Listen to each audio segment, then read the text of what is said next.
Hi hello നമസ്കാരം. ഞാൻ നിത്യ പ്രവീൺ. പ്രണയം എന്ന് പറയുന്നത് ഒരു വികാരം തന്നെയാണ് അല്ലേ? പ്രണയിക്കാത്തതായിട്ട് ആരെങ്കിലും ഉണ്ടോ? നിങ്ങൾക്ക് ആർക്കെങ്കിലും പ്രണയം ഉണ്ടോ? ഉണ്ട്, പക്ഷെ പറയത്തില്ലെന്നല്ലയോ. ഷാജഹാന് മുംതാസിനെ പോലെ, മൊയ്തീന് കാഞ്ചനമാലയെ പോലെ, ഞങ്ങളുടെ അപ്പുറത്തെ ശശിചേട്ടന് രമണി ചേച്ചിയെ പോലെ. അത് പറഞ്ഞപ്പോൾ എന്താ കൈയടിക്കാത്തത്? മനസ്സിലായി. അതായത് കാഞ്ചനമാലയ്ക്ക് മൊയ്തീനെയൊക്കെ പ്രണയിക്കാൻ ഈ പാവത്തുങ്ങൾക്ക് പ്രണയിച്ചുകൂടാ. ഈ പ്രണയത്തിന് കണ്ണും മൂക്കും ഇല്ലെന്ന് പറയുന്നത് സത്യമാണല്ലേ? എന്നാൽ ഞാൻ പറയും അത് പച്ച കള്ളമാണെന്ന്. കാരണം ഈ പ്രണയിക്കുന്ന പെണ്ണിന് നട്ടലുള്ള ഒരാങ്ങളെ ഉണ്ടെന്നുണ്ടെങ്കിൽ ഇവന് കണ്ണും കാണും ചെവിയും കേൾക്കും. വേണ്ടി വന്നാൽ മറ്റവൻ ഇവനെ പരലോകം വരെ കാണിക്കുകയും ചെയ്യും. ഈ പ്രണയം പൈങ്കിളിയാണെന്നൊക്കെ പറയും. പക്ഷെ ഇപ്പോഴത്തെ പ്രണയം എന്ന് പറഞ്ഞു കഴിഞ്ഞാൽ പിക്കപ്പ്, ഡ്രോപ്പ്, എസ്കേപ്പ്. ഇച്ചിരി കൂടെ ക്ലിയർ ആയിട്ട് പറഞ്ഞുതരാം. നമ്മുടെ KSRTCയുടെ ഓർഡിനറി ബസ് പോലെ എവിടെ നിന്ന് വേണമെങ്കിലും കൈ കാണിച്ച് കയറാം, എവിടെ വേണമെങ്കിലും ഇറങ്ങാം. പക്ഷേ മറ്റേ പഴയ പ്രണയം എന്ന് പറഞ്ഞു കഴിഞ്ഞാൽ നമ്മുടെ വന്ദേ ഭാരത് ട്രെയിൻ പോലെ, അതായത് നോൺ സ്റ്റോപ്പാ. പെട്ടെന്ന് കൈ കാണിച്ച് കയറിയിട്ട് തോന്നുന്നിടത്തൊന്നും ഇറങ്ങാൻ പറ്റത്തില്ല. അതിനൊരു സ്റ്റോപ്പ് ഉണ്ട്, അവിടെ മാത്രമേ ഇറങ്ങാൻ പറ്റത്തുള്ളൂ.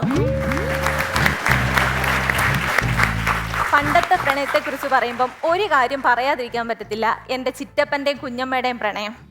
ഇവരുടെ പ്രണയം തുടങ്ങുന്നത് തന്നെ നിസ്സാരപ്പെട്ട ഒരു പരുത്തിക്കുരുവിൽ നിന്നാണ്. അതായത് എൻ്റെ ചിറ്റപ്പൻ പരുത്തിക്കുരു വാങ്ങാനായിട്ട് കടയിലേക്ക് പോകുന്നു. ആ കടയിൽ തന്നെ എൻ്റെ കുഞ്ഞമ്മയും വന്ന് പിണ്ണാക്ക് വാങ്ങാനായിട്ട്. അങ്ങനെ ഈ പരുത്തിക്കുരും പിണ്ണാക്കും പല പ്രാവശ്യം കണ്ട് പശുവിനെ കാടി കൊടുപ്പ് ഒരുമിച്ചായപ്പോൾ നാട്ടുകാർ പിടിച്ച് ലേലുവല്ലു പറഞ്ഞങ്ങ് കെട്ടിച്ച്. ഇപ്പം ആ പിണ്ണാക്ക് എൻ്റെ ചിറ്റപ്പൻ്റെ തലയില, എൻ്റെ കുഞ്ഞമ്മ എൻ്റെ ചിറ്റപ്പൻ്റെ തലയിലായി. നമ്മുടെ കുടുംബ പാരമ്പര്യം കാത്തു സൂക്ഷിക്കേണ്ടത് നമ്മുടെ കടമയാണെന്ന് ഉറച്ച വിശ്വാസം എനിക്കുള്ളത് കൊണ്ട് ഞാനൊരു തീരുമാനം എടുത്ത് പ്രണയിച്ച് എന്നെ കല്യാണം കഴിക്കുന്നുള്ളത്.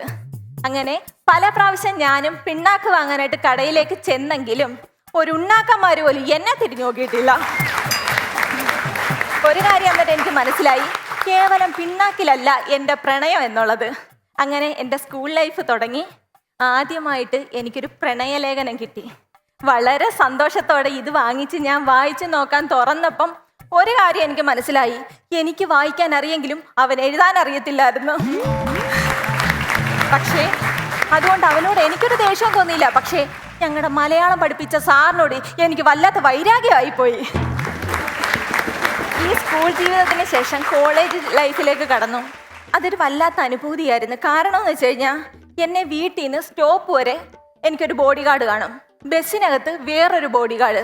പക്ഷെ കോളേജിൽ ചെല്ലുമ്പോഴേ ഫുള്ള് ബോഡി ഗാർഡിൻ്റെ ശല്യമായിരിക്കും. കോളേജിൽ നിന്നും ആദ്യമായി വാലന്റൈൻസ് ഡേക്ക് എനിക്കൊരു റോസാപ്പൂ കിട്ടി.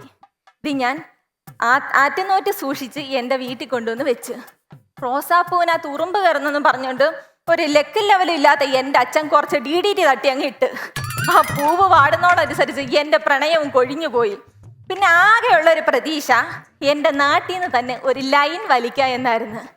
രാവിലെ കുളിച്ചൊരുങ്ങി ജംഗ്ഷനിൽ ചെന്ന് നിൽക്കുമ്പം ചുറ്റും ഇല്ല ചക്കപ്പഴത്ത് ഈച്ച പൊതിയുന്നതോണം കാണും മറ്റാരുമല്ല എൻ്റെ ആങ്ങളമാര്. ഇവന്മാരെ പേടിച്ച് നേരെ ഒന്ന് നൂന്ന് നോക്കാൻ പോലും പറ്റത്തില്ല. എന്നാൽ ഇവന്മാർ പോയ ശേഷം ഓട്ടോ സ്റ്റാൻഡിലെ കുറിയിട്ട ചേട്ടനെ നോക്കി ഒന്ന് ലൈൻ അടിക്കാന്ന് വെച്ച് കഴിഞ്ഞാൽ 32 പല്ലും കിണിച്ചോണ്ട് കാണും എൻ്റെ ചിറ്റപ്പ എൻ്റെ ഫ്രണ്ട്. എന്തിനാണോ എന്തോ. അപ്പോൾ ഒരു കാര്യം എനിക്ക് മനസ്സിലായി, എൻ്റെ നാട്ടിൽ നിന്നല്ല കൊല്ലം ജില്ല ഫുള്ള് എനിക്ക് ആങ്ങളമാരാന്ന്. അതുകൊണ്ട് കൊല്ലം ജില്ല ഞാനങ്ങ് വിട്ടു. പത്തനംതിട്ട ജില്ലയിൽ നിന്ന് ചെറിയൊരു പ്രണയം കണക്ഷൻ സെറ്റാക്കി.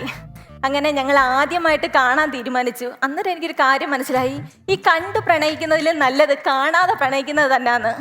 ചേട്ടൻ എന്ന് പറഞ്ഞത് എൻ്റെ മനസ്സിൽ നല്ല കട്ട താടിയും ജിമ്മ ബോഡിയൊക്കെ ഉള്ള ഒരു പുള്ളിയായിരുന്നു.